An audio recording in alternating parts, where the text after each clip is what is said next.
अब क्लाइंट का मतलब क्या है, ये ऑन हो गया ना। क्लाइंट का मतलब क्या है, ये रिक्वेस्ट करता है। सिंपल सी एग्जांपल लें तो आप जब दुकान में जाते हैं तो आप क्लाइंट हैं, और जो दुकानदार बैठा हुआ है shopkeeper, what is that, server. अब ऐसा तो है नहीं कि दुकानदार ने सामान सर पे लेके घूम रहा सारा, क्या किया होता है, दुकान में रखा होता है, वो स्टोर है। बस ये फंडा है। आप गए, आपने रिक्वेस्ट की, आपने कहा मुझे यार अंकल जी ये पतंजलि का घी दे देना 1 किलो। वो खुद दिमाग में, अगर अच्छा दुकानदार होगा तो क्या करेगा, पहले वहीं बैठ के ही कर लेगा प्रोसेस, नहीं नहीं ये हमारे पास नहीं है। और जो नहीं होगा वो पहले आगे जाके जाएगा स्टोर में जाके, है हमारे पास, देखना बेटा है कि नहीं है, उतना टाइम लगेगा। वो डिपेंड करता है सर्वर क्या है जो सर्व करेगा, कि अगर है तो उठा के दे देगा, नहीं होगा तो आपको उसी टाइम पे मना कर देगा कि हमारे पास नहीं है। यही काम यहाँ पे है। एक क्लाइंट कौन है यहाँ पे, पर हम नहीं, वेब ब्राउजर। क्लाइंट कौन है, web browser is a client, we are not a client in the case of internet. जैसे गूगल क्रोम क्लाइंट है, सफारी आपका ब्राउजर जो है वो क्लाइंट है आपका, मोजिला फायरफॉक्स आपका क्लाइंट है, एज आपका क्लाइंट है, इंटरनेट एक्सप्लोरर आपका क्लाइंट है। हम नहीं है, वो रिक्वेस्ट करते हैं बेसिकली। तो देखो एक काम और है किसका, आपके वेब ब्राउजर का, कि वो रिक्वेस्ट करता है। रिक्वेस्ट करता है किसको, पर्टिकुलर किसी वेबसाइट को, पर वेबसाइट सारी इकट्ठी नहीं आती है, उस वेबसाइट का कोई ना कोई पेज आएगा, ठीक है ना, गेटिंग। सो जो यहां से हमने रिक्वेस्ट की, ये भाई साहब सर्वर है, और यहां पे है आपका data centre. This is your data centre, जहां पे आपकी वेब पेजेस पड़े हुए हैं। तो यहां से रिक्वेस्ट की, सर्वर भाई साहब बैठे हुए हैं, जो पेज आपको चाहिए होगा सर्वर भाई साहब वो पेज की डुप्लीकेट कॉपी यहां से उठाएंगे, और यहां पे पहले अपने पास चेक करेंगे, हाँ जी ठीक है, एक्सपायर तो नहीं कहीं, तो फिर आपके पास देंगे कि मैं वही दे रहा हूं जो मांगा गया था कि नहीं, ठीक है, और उसके बाद वापस कर देंगे। सर्वर भी बहुत तरह के हैं, कोई डेटाबेस सर्वर है, कोई वेब सर्वर है ना। अगर हम इसको बोले तुम वेब सर्वर, सर्वर एक नहीं, बहुत सारे सर्वर हैं, ईमेल सर्वर्स हैं, प्रॉक्सी सर्वर्स भी होते हैं, जो प्रॉक्सी लगा देते हैं एक दूसरे, है ना। तो अब ये क्या है, अगर ने देखा उसने क्या किया, रिस्पॉन्ड कर दिया, जैसी आपने चीज मंगवाई थी, अगर उसको मिली तो भी ठीक है, नहीं मिली तो भी ठीक है, उसने क्या किया, उसको वापस रिस्पॉन्ड किया। क्लियर। तो अब क्या है आगे, इसने यहां पे आया वापस और यहां पे दिख गया। क्लियर। अब जावास्क्रिप्ट का इसमें क्या रूल है, जावास्क्रिप्ट एक लैंग्वेज है जो कि वेब पेज पे लिखी जाएगी, गेटिंग। अब क्या होता है कि कुछ चीजें ऐसी है हमारी वेब पेज पर, जैसे सपोज करो आप लॉगिन करवाते हैं, लॉगिन करने के लिए जो यूज होती है बेसिकली, वो आपकी सर्वर साइड लैंग्वेज यूज होती है। सर्वर साइड का मतलब है बैक एंड लैंग्वेज, जैसे मान लो पीएचपी होगी, वो लॉगिन का स्ट्रक्चर बनाने के लिए नहीं, फॉर्म बनाने के लिए जो एचटीएमएल ही है, सीएसएस ही है, पर उसके बाद जब सबमिट करने पे डेटा कहाँ जा रहा है, उसके साथ क्या हो रहा है, कैसे लॉगिन हो रहा है, वो सब कुछ आपका बैकएंड लैंग्वेज देखती है। क्यों, इसके पीछे कारण है, ये भी है, तो इसको हम समझेंगे धीरे धीरे। और मान लो अगर आपने बनाना है कैलकुलेटर बनाना है, सपोज एग्जांपल ले रहा हूं मैं ना, एक तो कैलकुलेटर बनाना है, तो वो कौन बनाएगा, एचटीएमएल दिखा उसको, उसको बटन्स वगैरह बनाएगा, सीएसएस उसको अच्छा बनाएगा, और जो कैलकुलेशन होगी, आपने यहाँ पे 1 पे क्लिक किया तो टेक्स्ट बॉक्स में आपको 1 दिखेगा, फिर 2, फिर प्लस किया, ऐसे करके कैलकुलेटर बनेगा। ऑनलाइन भी होते हैं कैलकुलेटर, होते हैं ना, वो आपको चाहिए सपोज करो। अब उसमें क्या है, ये फंक्शनैलिटी हो रही है, फंक्शनैलिटी क्या हो रही है कि 2 + 2 4 हो रहा है, ये है जावास्क्रिप्ट। पर यही काम पीएचपी में भी हो सकता है, मतलब बैकएंड लैंग्वेज में भी ये हो सकता है, 2 + 2 4, इसमें भी हो सकता है। तो क्यों हम यूज करें जावास्क्रिप्ट, और क्यों हम यूज करें पीएचपी या बैकएंड कोई और लैंग्वेज, कहाँ यूज करनी चाहिए हमें जावास्क्रिप्ट। अब इसको कह रहे हैं जावास्क्रिप्ट को क्लाइंट साइड लैंग्वेज, है ना। देखो मैं सिंपल सा एग्जांपल देता हूँ, जैसे आप यहाँ पे सारे बैठे हुए हैं जो क्लास लगा रहे हैं, 1 2 3 4 5 6 7 8 बैठे हुए हैं, ठीक है, और एक अनीश है 9। अब मैं तो एक हूँ, और मैंने कहा पूछो भाई क्वेश्चन मेरे से, ये मैंने कुछ चीज़ पढ़ाई, आज मैंने पढ़ा दी, अगले कल आप लेके आगे क्वेश्चन सारे, और सारे लग पड़े एक साथ पूछने, मैं तो एक ही हूँ, तो क्या होगा, मैं उतनी एफिशिएंसी नहीं दे पाऊंगा, ऐसे होगा ना। तो मैं क्या बोलूँगा भाई, एक एक करके पूछो। या दूसरा कारण, कुछ ऐसे बच्चे भी हो सकते हैं कि जो मेरे से क्वेश्चन पूछेंगे जिन्होंने बड़ी ज़्यादा प्रैक्टिस कर ली घर जा करके, और मतलब उसमें पढ़ते रहे पर फिर भी कमबख्त आया नहीं दिमाग में। एक वो क्वेश्चन पूछेगा, एक जिसने थोड़ी सी प्रैक्टिस की, चल सर से पूछ लेंगे। तीसरा, उसने प्रैक्टिस की, उसको समझ भी आ गया, और सर की टांग खींचने के लिए पूछ लेंगे। ऐसा होता है कि नहीं होता, क्लास में होता है। ये 3 तरह के आपके क्लास में आपको मिलेंगे। अब किसको क्वेश्चन पूछना चाहिए मेरे से? जिसने खूब प्रैक्टिस कर ली उसी को पूछना चाहिए, बाकी तो फिर टाइम वेस्ट करेंगे, एनर्जी वेस्ट करेंगे, मेरी एफिशिएंसी जाएगी। तो क्वेश्चन उसी को पूछना चाहिए जिसको जरूरत है कि नहीं? नहीं तो लोड पड़ेगा मेरे पे, पड़ेगा ना, क्योंकि मैं कौन हूँ, सर्वर, आप सारे क्लाइंट्स हैं। तो मान लो सर्वर ये है और क्लाइंट्स बड़े ज्यादा हैं सपोज, ठीक है। तो मैंने कहा भाई जिन जिन बच्चों को समझ आ गया वो अपने आप ही कर लें ट्राई, उसमें क्या दिक्कत है, अपने आप ही कर लो ट्राई, मुझे क्यों पूछ रहे हो? अगर आप समझ सकते हो तो अपने आप समझ लो, जिसको नहीं आ रहा बड़ी ढंग से समझ, वो फिर पूछेगा मेरे से, तो मेरा लोड कम हो गया ना। ऐसे यहाँ पे है। अब आप पाएंगे, देखो कोई भी काम करने के लिए आपको रैम चाहिए होती है, ये हमने पढ़ा था। कोई भी वर्किंग होगी तो उसके लिए रैम चाहिए, है ना विकास? किसी भी काम को करने के लिए आपको रैम चाहिए। अब अगर आपकी कोडिंग जो यहाँ पे आप वेब पेज मंगवा रहे हैं और वो कैलकुलेटर वाली है, जो कि मुझे फर्दर नहीं चाहिए, आज मैंने कैलकुलेशन की, मुझे आगे नहीं चाहिए ना भाई। और मैंने अगर साइन अप किया वो मुझे आगे चाहिए, साइन अप मतलब रजिस्टर किया मैंने अपने आप को, वो चाहिए, वो अलग बात है। पर कैलकुलेशन करना, गेम खिलवाना बच्चे को, हाई स्कोर सेव करना, वो अलग बात है, बट गेम खेलना वो अलग बात है। मैं थोड़ा तो याद कि मैंने कौन सा स्टेप लिया था, ओहो उसका, we don't keep the record of that in the computer, we keep the record of the high score क्या है, कुछ कुछ चीजें होंगी रिकॉर्ड रखने वाली, अदरवाइज ऐसा होता है कि आपके सारे स्टेप्स रिकॉर्डेड ही।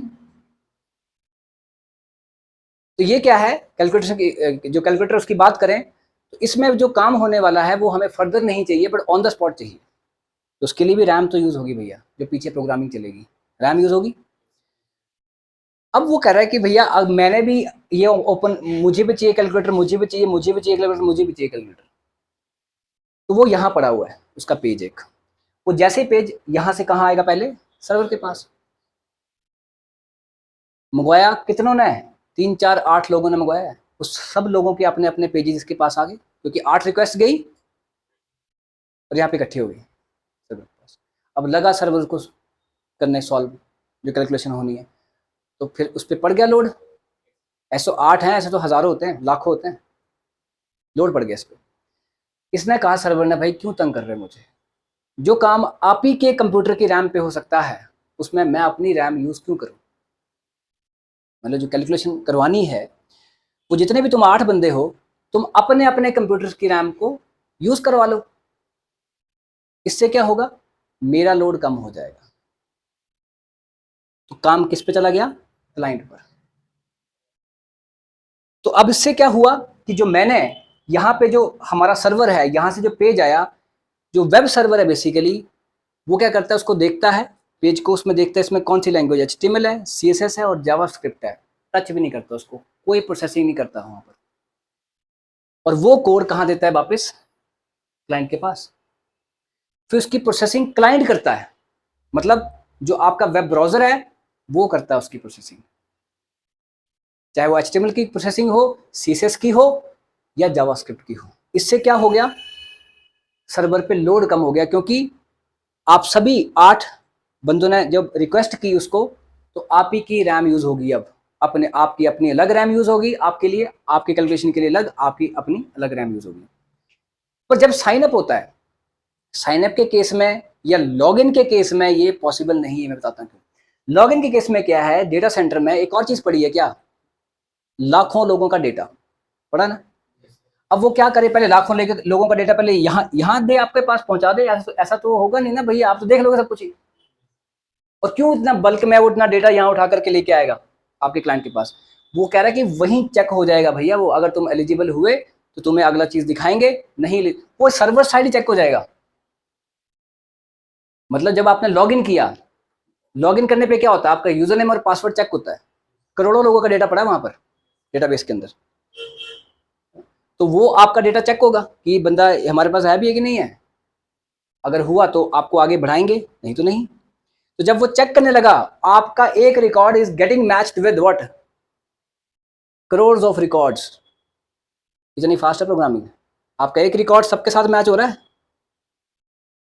जिसके साथ मैच हो गया और रुक गया, मैच हो गया, रिकॉर्ड मैच। अब वो जब रिकॉर्ड मैच होना है तो डेटा भी तो चाहिए, तो पहले क्या करे, वो लाखों लोगों का डेटा पहले यहां पे ले आए क्लाइंट पर, फिर मैच करे। इसके लिए मजबूरी है, वही बच्चा है जिसने खूब प्रैक्टिस की है और फिर क्वेश्चन पूछ रहा है, उसको तो बताना ही पड़ेगा। उसके लिए सर्वर साइड हमें चाहिए, गेटिंग, उसके लिए हमें सर्वर साइड चाहिए। बट जो काम जो उनके अपने अपने पे हो सकता है, क्यों उसके लिए हम अपनी सर्वर की रैम को यूज करवाएं, लोड पड़ेगा सर्वर पे। कभी आपने देखा आपके 12th का रिजल्ट जब आता है या 10th का रिजल्ट जब आता है तो साइट डाउन होगी जी, स्लो चल रही है जी, क्योंकि एक साथ सभी लोगों ने धावा बोल दिया उस पर, और वो मजबूरी थी कि वो काम ही वहां पे होना है सर्वर साइट पर। और यहाँ पे गवर्नमेंट्स की जो साइट्स, आपको पता है कि इतनी रैम्स तो लगाई नहीं होंगी, जैसे बैंक का भी सर्वर डाउन हो जाता है कई बार, क्योंकि उतनी रैम्स ने लगाई नहीं है, उतनी हार्ड डिस्क लगाई नहीं है उतनी। अब आप जाते हैं, आपको बोलते थे सर्वर डाउन, अब किसी को क्या पता सर्वर डाउन है। अब जब मुझे सर्वर डाउन बोले तो मेरे तो सारी दिमाग वहां पहुंच जाता है कि ये सर्वर डाउन क्या मतलब है इसका। सर्वर डाउन का मतलब क्या है कि भाई एक साथ सभी लोगों ने धावा बोल दिया, और वहां पे जो रैम लगी थी, सीपीयू लगा था, हार्ड डिस्क जो भी लगा था सिस्टम, वो उसको बेयर नहीं कर पाया, सर्वर डाउन हो गया। गूगल का सर्वर देखा डाउन, कभी फेसबुक का देखा, आपका इंटरनेट स्लो हो जाएगा, उनका नहीं होता। इसका मतलब वो ढेरों रैम्स लगा के रखी है उन्होंने, और अच्छी क्वालिटी की रैम लगा के रखी है, उस पर काम करी जा रहे हैं। इतने सीपीयूज लगाई होंगे, इतने हार्ड डिस्क लगाई होंगी, इतना कुछ लगाया होगा, वो तो काम ही कितना था। फेसबुक पे कितनी सारी क्लाइंट्स रोज के जाते हैं उसके पास, उनका सर्वर तो कभी डाउन नहीं होता। एग्जाम्पल दे रहा हूँ मैं ना, यहाँ डाउन हो जाता है, क्योंकि एक साल के बाद आना रिजल्ट देखना, भी कभी सर्वर रूम जाके देखना कि कितनी, मुझे लगता है कोई हार्ड डिस्क की बहुत 15-20 लगाई होंगी रैम्स, गेटिंग। तो ये चक्कर है, इसलिए सर्वर डाउन होता है, बैंक की साइट डाउन हो जाती है, ये डाउन हो, जी साइट डाउन चल रही है जी। अभी सहारा के पीछे अभी जो पैसे निकलवाने वाले का वो आया हुआ है कि जिन्होंने जिन्होंने निकलवाने वो रजिस्टर करो, तो जी साइट डाउन चल रही है, क्योंकि एक साथ 1,70,00,000 लोग जो हैं वो अपना रिकॉर्ड भरेंगे, 10 करोड़ लोग जो हैं उनका डेटा है, तो 10 करोड़ ने धावा बोल दिया है, देना 1,70,00,000 लोगों को है, 10 करोड़ लोगों ने धावा बोल दिया उस साइट पे। अब किसी का नंबर लगेगा, किसी का नहीं, गेटिंग। ये सिस्टम चलता है। तो जावास्क्रिप्ट कहती है कि भाई मेरे में की गई कोडिंग जो है वो सर्वर साइड पे देखो आएगी, हर चीज यहाँ से, मेरे पास कुछ नहीं है यहाँ पर क्लाइंट पे, हमारे कंप्यूटर पे, वो सब कुछ रिक्वेस्ट होने पे यहाँ से आ रहा है। HTML CSS और जावास्क्रिप्ट की अगर कोडिंग होगी तो उसको सर्वर टच भी नहीं करेगा, बोलेगा तू जा, तुझे गूगल क्रोम या कोई भी वेब ब्राउजर है वो समझ लेगा और तुझे उसके डिजाइन फॉर्म में कन्वर्ट कर देगा। हाँ, अगर कोडिंग इसकी हुई PHP की, बैकएंड लैंग्वेज की, वो वहीं प्रोसेस होएगी और फिर वो HTML फॉर्म में कन्वर्ट होएगी और फिर आपको वापस मिलेगी यहाँ पर। मतलब जो डेटा मैच मुझ होना था, जो भी होना था वो यहाँ होगा, उसके बाद HTML फॉर्म में कन्वर्ट करेगा रिजल्ट्स को और फिर आपको यहाँ दिखेगा। जैसे मैंने कहा कि मुझे यार इस क्लास के सभी बच्चों का दिखा दो डेटा, वो डेटा उठा करके लेके आया, सभी बच्चे के उसने प्रोसेस किया, HTML फॉर्म में बना के रखा उसने, और फिर आपको यहाँ वापस दे दिया और आपको दिख गया। वेब ब्राउजर क्या करता है फिर, अगर आपका कभी आप इंटरनेट पे जब यूज करते हैं ना, कभी राइट क्लिक करके देखना अपने किसी वेब पेज पर, जैसा डिजाइन होता है वैसा नहीं दिखाता आपको, वो देखना आपको HTML की कोडिंग दिखाएगा, CSS की दिखाएगा, जावास्क्रिप्ट की दिखाएगा, स्क्रिप्ट लिखा होता देखना वहां पर, कभी div टैग ये वो लिखे होते ना भैया। इसका मतलब ये है कि जो हमें पेज देखने को मिलता है वो पेज वो नहीं है जो आपको दिख रहा है, वहां से वैसा नहीं आया, कोडिंग आती है वहां से, ये यहाँ से यहाँ जो है वो कोड आ रहा है, कोड। तो वेब ब्राउजर के पास वो ताकत है, वो पावर है कि जो आपके HTML कोड को कन्वर्ट करता है डिजाइन फॉर्म में। इसलिए वेब ब्राउजर भाई साहब हैं, जो गूगल क्रोम आप यूज कर रहे हैं, मोजिला फायरफॉक्स यूज कर रहे हैं, उनका काम क्या है कि वहां से जो कोड आ रहा है किसका, HTML का, CSS का, जावास्क्रिप्ट का, इसको 3 लैंग्वेज समझ आती हैं।